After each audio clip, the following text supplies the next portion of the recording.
This is a step-by-step tutorial on a shelter that's going to keep us warm all winter long. It's going to involve a debris hut, or variation on a debris hut, which is basically a natural sleeping bag to keep us warm. It's also going to have a workshop area and some places to sit and have a fire in a way that it will reflect the heat into the shelter. So we're going to walk this through right from the beginning so you can see exactly how it's done. This is the area I've chosen. I know it looks a little bit dubious right now. What I'm looking for is a flat area that has a lot of building materials, and also that has a really nice deciduous leaf cover. And the next couple weeks, all these leaves are going to be coming down to the ground and will give us a lot of debris to cover our shelter with. This log here is going to serve as the backbone or the spine for the debris hut. It's just about high enough. And we're going to use something really strong like this so it gives us a lot of durability.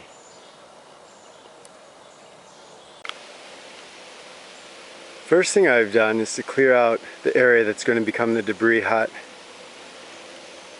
I've taken the bark off this fallen tree and collected it up because we're going to use it on the outside of the debris hut. Any materials that I found on the ground, I'm starting to gather them into some piles because they're going to create the skeleton of the hut. Now I need to lie down inside the debris hut and get a measurement of where my body's going to be.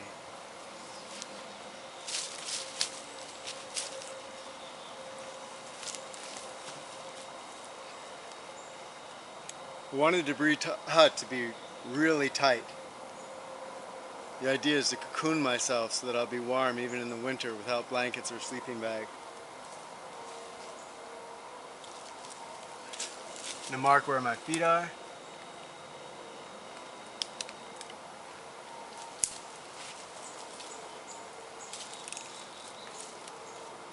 And where my head is. The first sticks I set up are not support sticks. These are just marking out the boundaries. That little stick is my foot marker. I've left a little bit of extra space. There's going to be a lot of stuffing on the ground and all throughout the inside of this. So I'm leaving extra space there. On the top side, I've got two over there marking out, and it's only going to go this far because my door or entrance is going to be right here. And there's a shot of the inside. From this point on, we're going to use beefier sticks, or sticks that are from species that are a little bit stronger, like ironwood or oak. No matter what size we get, it's going to fit somewhere along here. So as you collect, you can break sticks and then come in, find where they're going to be placed.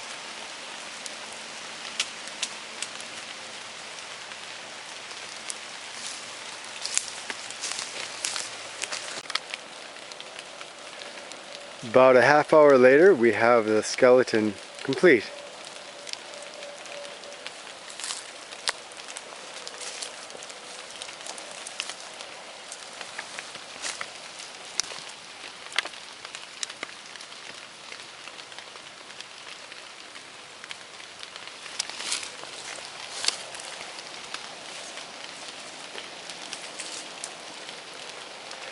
I don't mind there being some overlap on the top. This is all going to be covered with a massive amount of debris.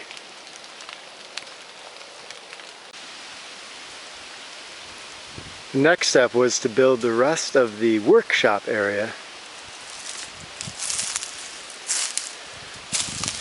which we've constructed back here.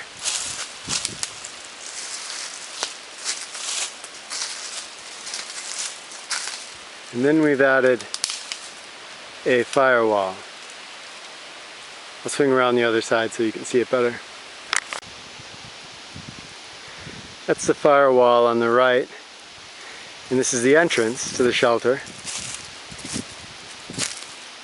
Right here is where a fire is planned, and it would reflect off this wall so that you could sit in the main entrance here and have a fire that's going to reflect back on you.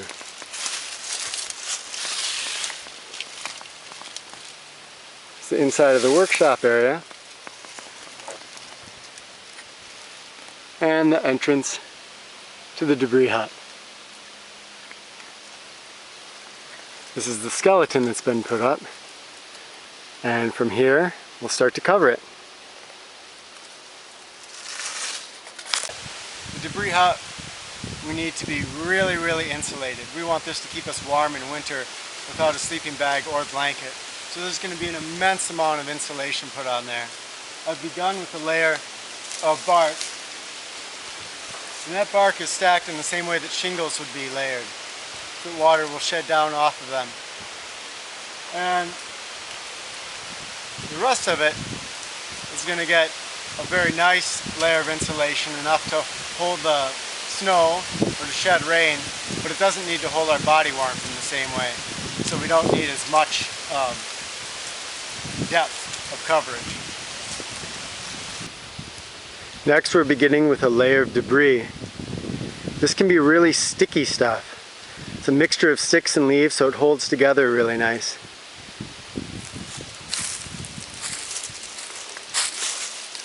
This thickness is only our very first layer. With the debris hut, it's important to consider places where you're going to have a heat loss.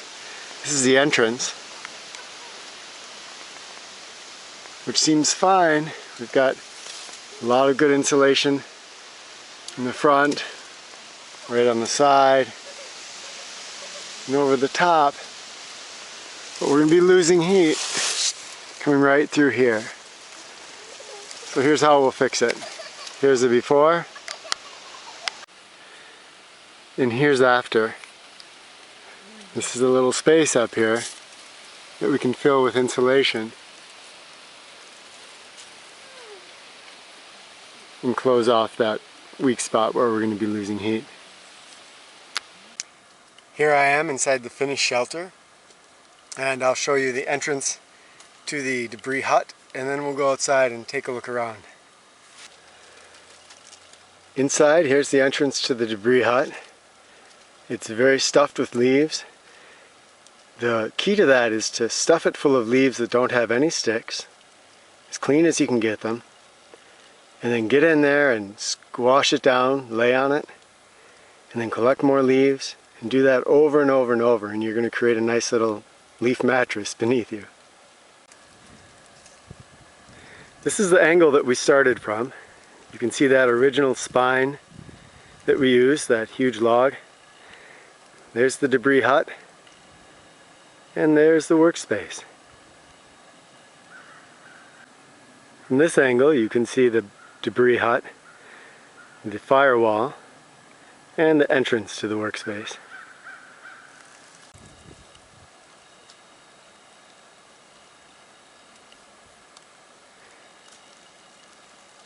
Here's how we get inside.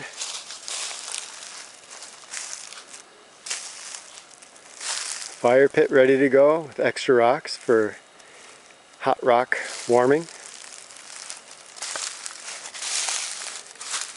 We've got a seat here to keep our butt off the ground when we're sitting at the fire.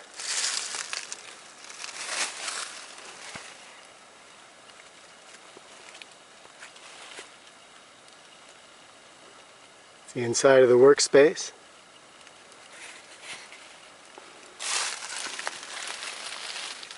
And the entrance to the debris hut. This shelter took about 16 hours to make solo. If you had some friends working with you, it would go a lot faster. It's designed to be a winter shelter, that will keep you warm back in the debris hut with a nice workspace that can be heated reflectively with the fire.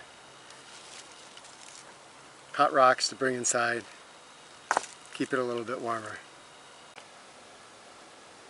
A debris hut is a great way to reconnect with nature.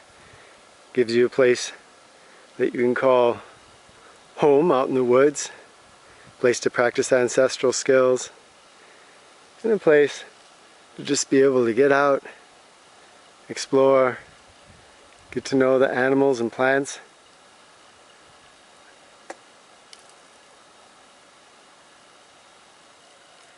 And to have a place where you can be comfortable in inclement weather.